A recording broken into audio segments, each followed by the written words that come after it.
로마서 6장 1에서 11절 하나님의 말씀을 들으십시오. 그런즉 우리가 무슨 말을 하리요? 은혜를 더하게 하려고 죄에 거하겠느냐? 그럴 수 없느니라. 죄에 대하여 죽은 우리가 어찌 그 가운데 더 살리요? 무릇 그리스도 예수와 합하여 세례를 받은 우리는 그의 죽으심과 합하여 세례를 받은 줄을 알지 못하느냐? 그러므로 우리가 그의 죽으심과 합하여 세례를 받음으로 그와 함께 장사되었나니 이는 아버지의 영광으로 말미암아 그리스도를 죽은 자 가운데서 살리심과 같이 우리로 또한 새 생명 가운데서 행하게 하려 함이라. 만일 우리가 그의 죽으심과 같은 모양으로 연합한 자가 되었으면 또한 그의 부활과 같은 모양으로 연합한 자도 되리라. 우리가 알거니와 우리의 옛사람이 예수와 함께 십자가에 못 박힌 것은 죄의 몸이 죽어 다시는 우리가 죄에게 종노릇하지 아니하려 함이니 이는 죽은 자가 죄에서 벗어나 의롭다 하심을 얻었음이라. 만일 우리가 그리스도와 함께 죽었으면 또한 그와 함께 살 줄을 믿노니 이는 그리스도께서 죽은 자 가운데서 살아나셨음에 다시 죽지 아니하시고 사망이 다시 그를 주장하지 못할 줄을 알미로라. 그가 죽으심은 죄에 대하여 단번에 죽으심이요 그가 살아계심은 하나님께 대하여 살아계심이니 이와 같이 너희도 너희 자신을 죄에 대하여는 죽은 자요 그리스도 예수 안에서 하나님께 대하여는 살아있는 자로 여길지어다. 아멘. 저희가 이제 지난주까지 로마서 5장을 함께 살펴보았습니다. 후반부 말씀을 저희가 지난주는 좀 집중적으로 살펴봤는데 바울은 인류의 두 조상이라 할 수 있는 아담과 예수 그리스도를 대조하며 복음을 설명하였죠. 첫사람 아담의 불순종, 범죄를 통하여서 죄가 세상에 들어왔습니다. 근데 아담의 죄는 개인적인 것이 결코 아니었죠. 아담은 모든 인류를 대표하여 죄를 저질렀습니다. 그로 인해 인류는 사망의 지배 아래 빠졌죠. 대조적으로 두 번째 아담이신 예수 그리스도께서는 죄의 문제를 온전히 해결하시기 위해 이 땅 가운데 오셨습니다. 그분의 온전하신 순종을 통해서 주어지는 의는 아담의 죄가 미친 파괴력보다 훨씬 더 강하고 크죠. 우리는 그 예수 그리스도의 온전하신 의를 덧입어서 죄를 이기며 왕노릇하며 살아갈 수 있습니다. 이것이 은혜의 찬란한 승리라고 표현할 수 있겠죠. 그런데요, 이러한 값없는 은혜, 값없이 주어지는 은혜라고 하는 게 더 낫겠죠.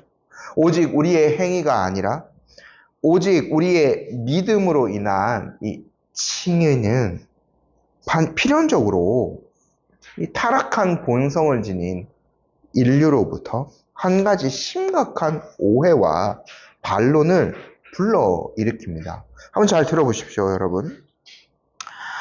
제가 좀 말씀드렸지만 바울이 로마서 5장 17절에서 칭의를 받은 자들이요 이러한 신분으로 살아갈 것이다 얘기합니다. 한 분 예수 그리스도를 통하여 왕노릇 할 것이다 라고 표현합니다.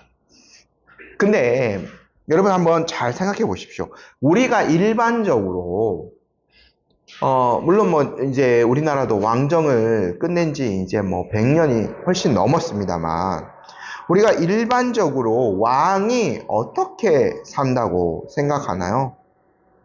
많은 사람들이 왕은 자기 마음대로 살 것이다 라고 생각합니다. 먹고 싶을 때 먹고 자고 싶을 때 자고 함부로 사람을 막 부리면서 이렇게 신하들을 막 다루면서 그렇게 자기 멋대로 사는 사람이 왕이다 라고 생각하기도 합니다. 근데 이러한 것도 오해이겠지만 우리가 왕노릇한다, 은혜 안에서 이제 왕노릇 할 수 있다라고 이걸 너무나 확대 해석하여서 그리스도인들이 이제 예수님을 믿고 난 다음에 그 은혜를 입은 다음에는 마음대로 살아도 되는구나, 자기 마음대로 이제는 원하는 대로 막 살아도 되는구나 라고 생각하는 자들이 있어요. 이미 믿음을 통하여서 구원을 받았고 모든 죄책을 그리스도께서 가져가셨으니까. 여기에 포함되는 것은 우리의 과거와 현재와 앞으로 모든 것들이 포함되거든요. 그리스도의 은혜 안에. 그러니까 이제 우리가 진짜 왕이 되어서 마음대로 살아가도 되는구나 라고 착각하는 자들이 있어요. 그러니까 은혜가 모든 것을 덮어주니까 양심의 가책 없이 이제는 죄를 지어도 된다라고 생각하는 사람들이 있는 거죠. 근데 이것은요, 복음을 심각하게 왜곡하는 사상입니다. 나아가서 기독교의 본질을 부정하는 거짓말이자 비방이라고도 할 수 있습니다. 이런 사람들이 사도 바울 시대에도 있었기 때문에 사도 바울은 분명히 이것을 바로잡아 줄 필요가 있었거든요. 그래서 이 6장 전체를 좀 할애해야 해서 우리가 이번 주하고 6장도 2번 정도 볼 예정입니다. 다다음 주에 보게 될 터인데 이제 바울이 6장 전체를 할애하여서 우리가 값없이 받은 그 은혜, 그 구원이 어떻게 거룩한 삶, 즉 성화로 나아가게 하는지를 논증하거든요. 근데 제가 지금 이렇게 말씀드린 일은 실제로 뭐 일어나지 않은 일을 바울이 예상해서 이렇게 추측해서 이렇게 기록한 것이 아닙니다. 6장의 얘기는요. 바울을 대적하는 자들이 실제로 이러한 어떤 논리를 가지고 바울에게 질문을 던졌을 거예요. 1절 이거 질문이죠. 저희 함께 한번 보겠습니다. 같이 읽어볼게요. 그런즉 우리가 무슨 말을 하리요? 은혜를 더하게 하려고 죄에 거하겠느냐? 복음을 심각하게 대적하는 자들은 이런 생각을 가졌을 것입니다. 만일 하나님께서 죄인들의 타락, 그들의 악함으로부터 그 하나님의 은혜라는 놀라운 선을 이끌어내신다면, 그리고 죄가 많은 곳에, 바울의 그 5장 20절 말씀에 죄가 더한 곳에 더욱 은혜가 넘쳤다고 바울이 말하잖아요. 이러한 것이 진짜 나타난다면, 논리적으로 볼 때 우리가 죄를 더 많이 지으면 더 하나님께 영광이 되는 건 아닙니까? 라고 이렇게 생각한 자들이 있었다는 거예요. 우리가 죄를 많이 지을수록 하나님은 용서의 그 은혜를 더 많이 베푸실 수 있으니까 죄를 지읍시다라고 하는 사람들이 있었다니까요. 그러니까 실제로 이러한 방종한 사람들이 등장하였을 때 그것을 또 비판하는 사람들은 바울 당신의 가르침, 그 이신칭이 믿음으로써 구원받는다는 그 복음이 도덕적인 방종함에 허가증을 부여하는 거 아닙니까? 라고 따진 사람들이 있었거든요. 바울이요, 이것에 대해서 답을 해주는 겁니다. 그래서 은혜를 더하게 하려고 죄에 거하겠습니까? 라는 질문에 바울이 단호하게 이렇게 답하죠. 2절입니다. 같이 읽어볼게요. 그럴 수 없느니라. 죄에 대하여 죽은 우리가 어찌 그 가운데 더 살리요. 여러분, 이 표현 언제 한번 보신 적 있으시죠? 그럴 수 없느니라 라는 이 표현이요. 우리가 3장 31절에서 한번 봤습니다. 매우 단호한 표현이죠. 그런 일은 상상조차 할 수 없다라는 바울의 어떻게 보면 거룩한 분노가 담긴 표현입니다. 그리고 동시에 그 이유를 설명하죠. 그리스도인들은 죄에 대하여 이미 죽은 자들입니다. 바울은요, 구원받은 신자들이 죄에 대하여는 죽었다라고 표현합니다. 이거를 제가 설명을 드렸지만 동사의 어떤 시상을 분석해 보면 어느 과거의 특정한 시점에 한 번 단회적으로 일어난 결정적인 사건을 뜻하는 거거든요. 실제로 그래요. 우리가 예수 그리스도를 주님과 구주로 영접하였을 때는 죄에 대하여 죽게 됩니다. 근데 이것의 구체적인 뜻을 조금 더 한번 살펴볼게요. 어떤 사람들은 오해를 하거든요. 이 죄에 대해서 그리스도인들이 죽었다라고 하는 것은 아예 우리가 이 통증을 느끼고 어떤 감각을 느끼는 것이 사라져버린 것처럼 죄에 대해서 완전히 무감각해져 버리는 것으로 오해를 하고 있습니다. 마치 시체를 발로 차면 아무런 반응이 없는 것처럼 구원받은 신자는 죄에 대하여 죽었기 때문에 죄의 유혹에 어떠한 반응도 하지 않는다라고 착각하는 거죠. 여러분, 근데 이거는요, 성경의 이치에 맞지 않고 바울의 가르침, 이러한 논리로 쓴 게 아니에요. 우리의 경험과도 절대 맞지 않죠. 우리는 여전히 죄의 유혹을 자주 느끼고 때로는 심각하게 넘어질 때도 있습니다. 그래서 여기에서 바울이 말하는 죄에 대해서 죽었다라고 하는 것은 무감각해지는 그러한 것이 아니라 관계의 단절 또는 영역의 이동으로 생각을 해야 되는 거죠. 죄에 대하여 죽었다는 것은 1차적으로 죄의 형벌로부터 구출을 받았다는 것을 뜻합니다. 또한 우리를 지배하던, 폭군처럼 우리를 지배하던 죄의 권세, 죄가 통치하던 영역으로부터 결정적으로 분리되었음을 의미하는 겁니다. 죄가 폭군처럼 우리를 다스렸어요. 그래서 우리가 그것에서 벗어날 수 없었습니다. 우리 힘으로 애써서 바울이 앞에서 여러 번 설명했던 대로 율법으로 아무리 우리를 씻어보려고 하고 이 죄에 대해서 어떻게 해보려고 어떠한 것을 해보려고 해도 그 지배 아래서 벗어날 수 없었거든요. 하지만 그리스도를 믿음으로 말미암아 죄에 대해서 죽었기 때문에 이제는 은혜의 왕국으로 신분이 옮겨졌어요. 그래서 신자들이 때때로 남아있는 죄성 때문에 죄의 유혹에 넘어질 수는 있어도 죄가 삶을 온전히 지배하지는 못합니다. 이게 습관적이고 지속적인 어떤 삶의 방식으로 죄 가운데 거하지는 않게 되는 거죠. 여러분, 살아있는 시체라는 말을 들어보신 적 있나요? 시체가 살아있을 수 없잖아요. 그 요즘에 사람들이 우스운 말로 뭐 뜨거운 아이스 아메리카노라는 말도 하죠. 이런 것들이 있을 수가 없잖아요. 그러니까 그 성립할 수 없는, 죽어버린 사람이 이미 그 대상 안에서 살게 된다는 것은 있을 수가 없는 말이죠. 우리는 죄에 대하여 결정적인 승리를 하신 그리스도 안으로 이제는 연합되어서 살아가는 자들입니다. 근데 바울이요, 요것을 조금 더 상세하게 설명하기 위해서 세례의 어떤 의미를 상기시키거든요. 우리가 일단은 3절을 먼저 한번 읽어보겠습니다.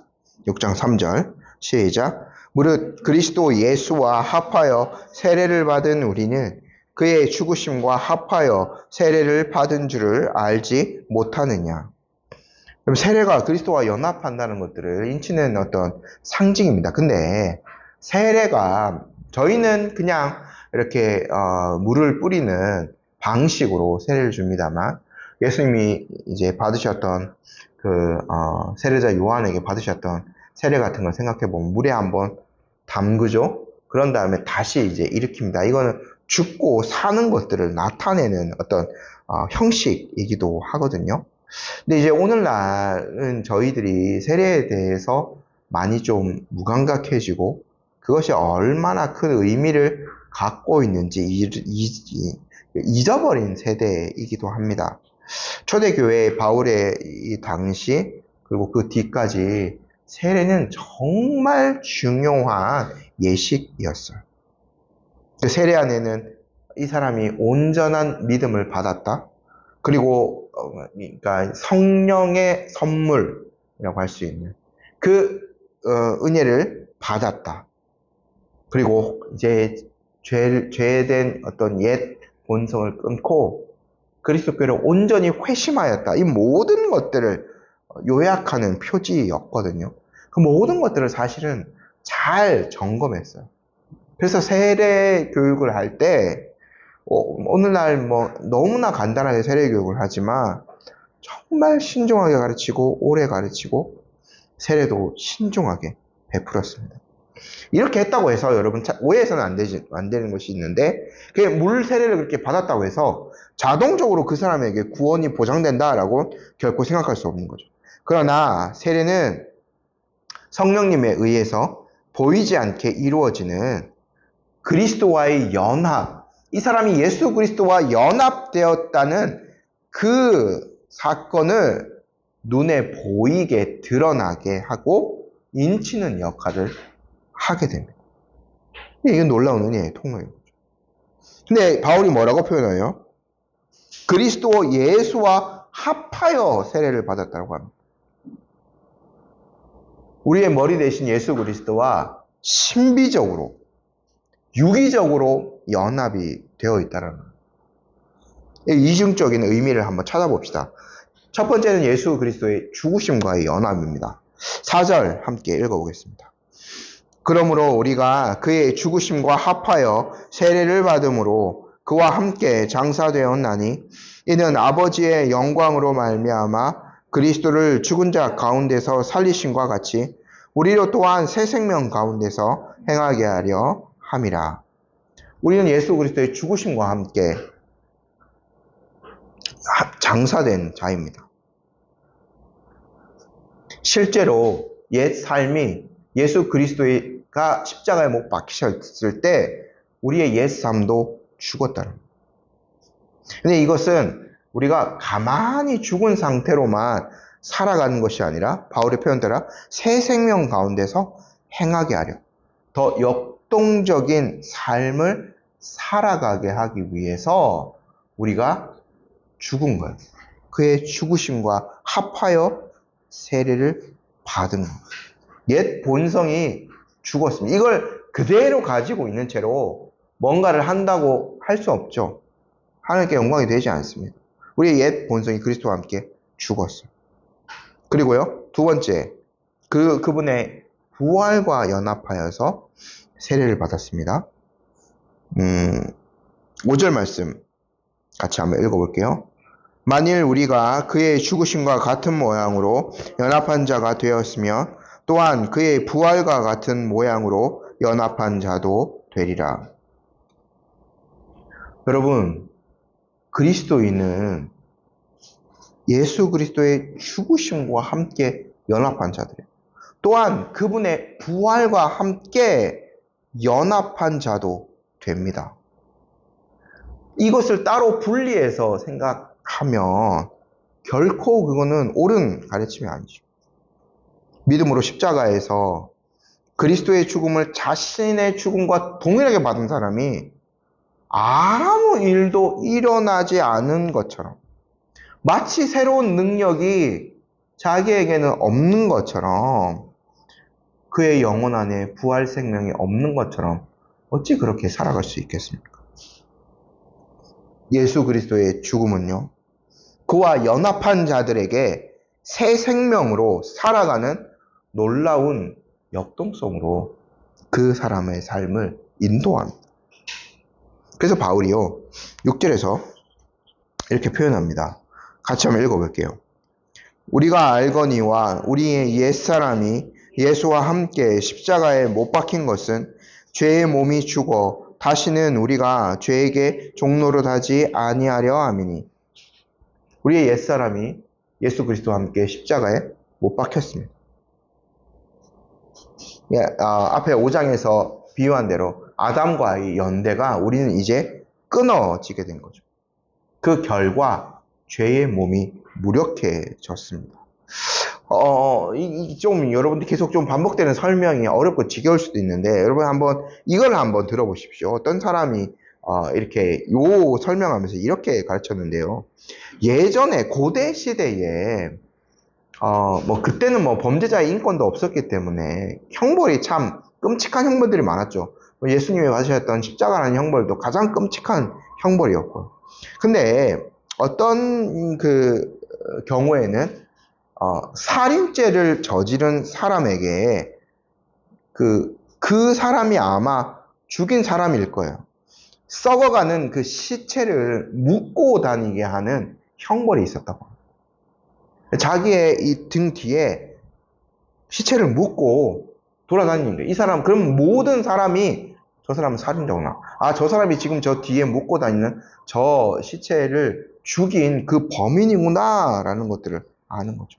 어디를 가든지 그가 저지른 끔찍한 행위를 상기시켜주고 또 이렇게 저렇게 살인죄를 범하면 나도 저 시체를 메고 다녀야 되는구나 이런 생각을 했다고 합니다. 근데 요게 이제 바울이 표현한 거에 따르면 이 죄의 몸이 죽은 거예요. 그러니까 우리의 등 뒤에 그런 시체가 묶여 있었는데 악취나고 부패한 그런 시체가 묶여 있었는데 예전에 그 형벌에는 그걸 어떻게 해도 끊을 수 없었겠죠. 실제 형벌에는. 그러나 우리가 예수 그리스도의 죽으심, 그분의 부활과 연합함으로 말미암아 그런 옛사람과의 관계가 끊어지는 거죠. 시체와 같이 우리의 달라붙어서 떨어지지 않던 죄와의 연대가 끊어진 거예요. 예수 그리스도의 능력으로. 이렇게 죄라는 폭군으로부터 우리가 벗어날 수 있게 되었습니다. 바울이 이렇게 요약합니다. 7절 같이 한번 읽어볼게요. 이는 죽은 자가 죄에서 벗어나 의롭다 하심을 얻었습니다. 죄에서 벗어났다는 것은 죄로부터 면제되었다는 것을 뜻합니다. 재판관이 판결 내릴 때 무죄 선고된 자는 그 기소된 자기 죄책에서 이제 풀려나게 되는 거죠. 더 이상 그 사람에게 당신 죄인이라고 얘기할 수 없는 거죠. 이처럼 죄는 더 이상 그것에 대해서 죽은 자에게 어떠한 권리도 주장할 수 없는 거죠. 근데 또 이제 우리가 이렇게 생각해 볼 수 있습니다. 그렇게 죄에 대해서 죽고 이제 그리스도 예수 안에서 살아나서 역동성 있게 우리가 살아갈 수 있더라고. 바울이 이렇게 원칙들을 다 기록해 놓았는데 우리의 현실 세계는 동료 그리스도인들을 보아도 나 자신을 보아도 많이 무력하잖아요. 이러한 완벽한 예를 찾을 수 없잖아요. 그래서 답답할 수도 있습니다. 그런데 그럴 필요는 없습니다. 이 하나님의 사역은요, 우리 안에서 시작된 그날 단번에 완성되는 것이 아닙니다. 점진적으로 진행돼요. 날마다 나아가면서 궁극적인 완성에 도달할 것입니다. 단 한 번에 우리의 죽음이 이루어졌지만 그거는 이제 하나님의 측면에서의 선언적인 어떤 표현이고요. 실제의 우리의 삶은 거기서부터 시작해서 궁극적으로 하나님이 원하시는 곳까지 계속 나아가게 되는 거죠. 그래서 우리 안에 연약한 과거의 습성이 여전히 남아있다 할지라도 이러한 어떤 역동적인 삶, 그리고 더 거룩해져가는 그 삶이 나에게 여전히 부족해 보인다 할지라도 하나님께서 주신 은혜가 나에게 없구나라고 결코 여기서는 안 되는 거죠. 오히려 우리는 우리의 연약함을 볼수록 우리가 그리스도와 연합된 자라는 것들을 깨닫고 그분의 능력들을 신뢰하고 그분과의 교제가 자라가도록 부지런히 수고해야 하는 거예요. 자동적으로 이루어지는 것은 아니죠. 그래서 바울이 그래서 8절에 반복해서 강조합니다. 같이 한번 읽을게요. 만일 우리가 그리스도와 함께 죽었으며 또한 그와 함께 살 줄을 믿노니 육신을 십자가에 못 박는 삶은 단번에 이루어졌습니다. 우리는 이미 죄와 사망의 나라로부터 생명의 나라로 그리스도가 머리 대신 그 나라로 옮겨진 자들이죠. 그러나 영적이고 선한 삶을 사는 것은 지속적으로 이루어져야 됩니다. 우리에게 부활 생명은 약속되어져 있어요. 예수님이 이 부활하심으로써 완전한 보증이 되셨죠. 그의 몸과 같은 몸으로 우리가 완전히 변화가 될 거예요. 그때는 우리는 완전히 죄를 지을 수 없는 상태가 될 것입니다. 근데 그것이 딱 먼 미래에 고정되어 있고 오늘 우리의 삶과는 아무런 영향도 없는 것이 아니라 지속적으로 영향을 미칩니다. 우리는 그 날을 기대하며 오늘을 살아갑니다. 바울이 그 확신의 근거를 이렇게 설명해요.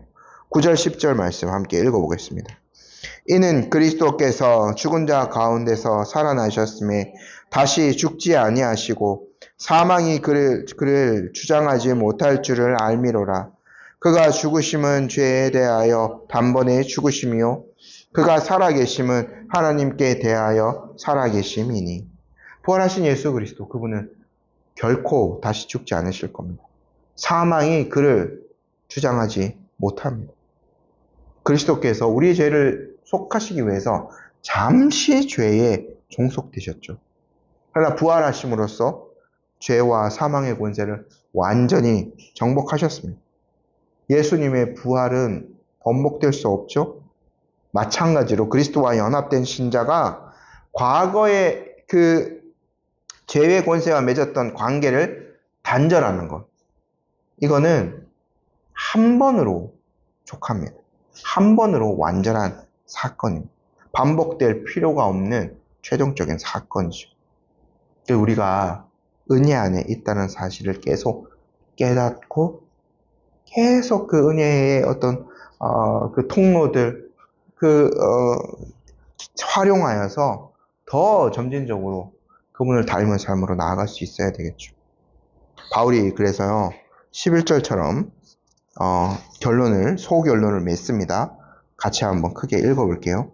이와 같이 너희도 너희 자신을 죄에 대하여는 죽은 자요 그리스도 예수 안에서 하나님께 대하여는 살아있는 자로 여길지어다. 여러분 오해하지 마십시오.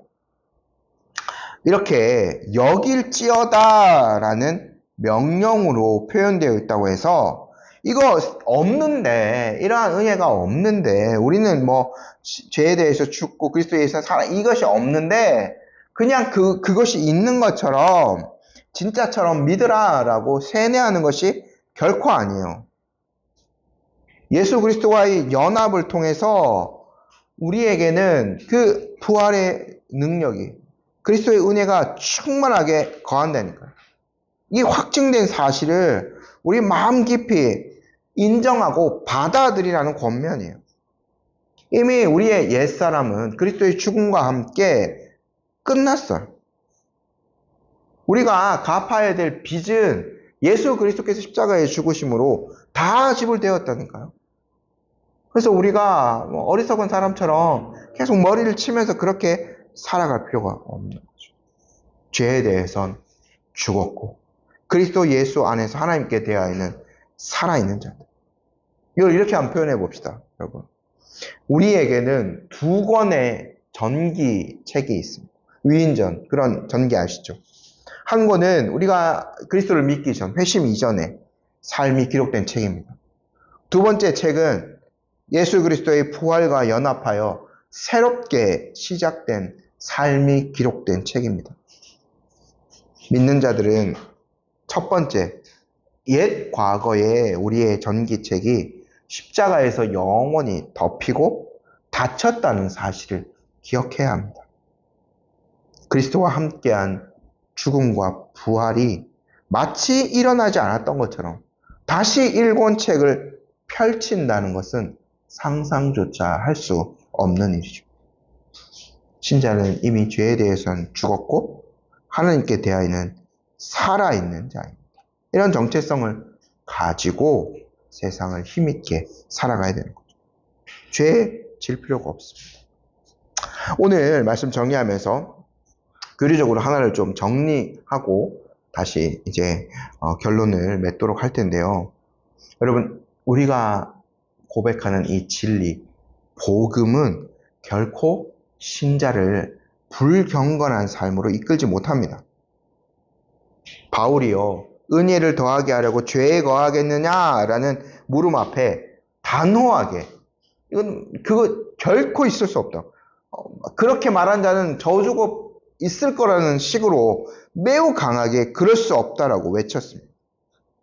죄 가운데 살면서 그리스도인이라 자처하는 자는 너무 큰 모순을 저지르는 자입니다. 은혜를 이 하나님이 주신 은혜를 자기 마음대로 사는 것에 어떤 구실로 삼는 자들을 반율법주의자라고 하거든요. 복음을 거짓으로 만드는 자들입니다. 가장 악한 자들이라고도 볼 수 있죠.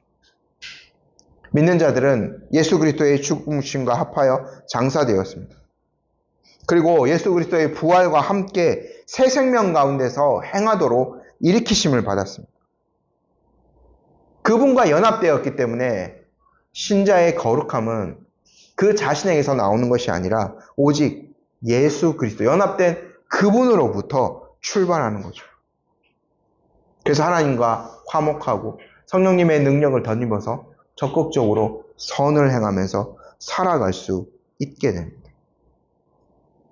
예수 그리스도의 부활, 그분께서 지금도 살아계시다는 것이 이 모든 것들을 가장 확실하게 보증합니다. 이제 말씀을 맺겠습니다. 우리가 죄와 사망의 권세로부터 결정적으로 해방되었다는 사실은 우리가 이 땅에서 다시는 죄를 짓지 않은 완전 무결한 상태가 되었다는 것을 의미하지는 않습니다. 우리는 육신을 입고 있고 여전히 죄의 유혹, 그리고 우리를 유혹하는 세상, 사탄과 치열한 전투를 벌여야 합니다. 하지만 우리는 한 가지 분명히 알아야 될 사실이 있습니다. 과거에 우리는 죄의 노예였기 때문에, 그 폭군의 지배 아래 있었기 때문에 죄를 지을 수밖에 없는 존재였어요. 그러나 이제 그리스도 예수 안에서 우리는 그 폭군으로부터 해방된 자입니다. 그래서 우리가 죄를 지을 때, 내가 어쩔 수 없이 죄를 지었어요, 이렇게 핑계 댈 수 없는 거예요. 거기서부터 해방되었기 때문에. 우리 안에는 이미 죄를 저항할 수 있는 성령의 능력이 주어졌습니다. 우리와 연합된 예수 그리스도로부터 은혜의 능력이 날마다 공급되고 있어요. 그러므로 성도 여러분, 우리의 삶의 방향은 너무나 명확합니다. 바울이 고면했던 대로 우리의 지체를 더 이상 불의의 무기로 죄에게 내어주면 안 됩니다. 그래서 우리 자신을 죽은 자 가운데서 다시 살아나던 자같이 하나님께 드리며 우리의 지체를 의의 무기로 하나님 앞에 드려야 합니다.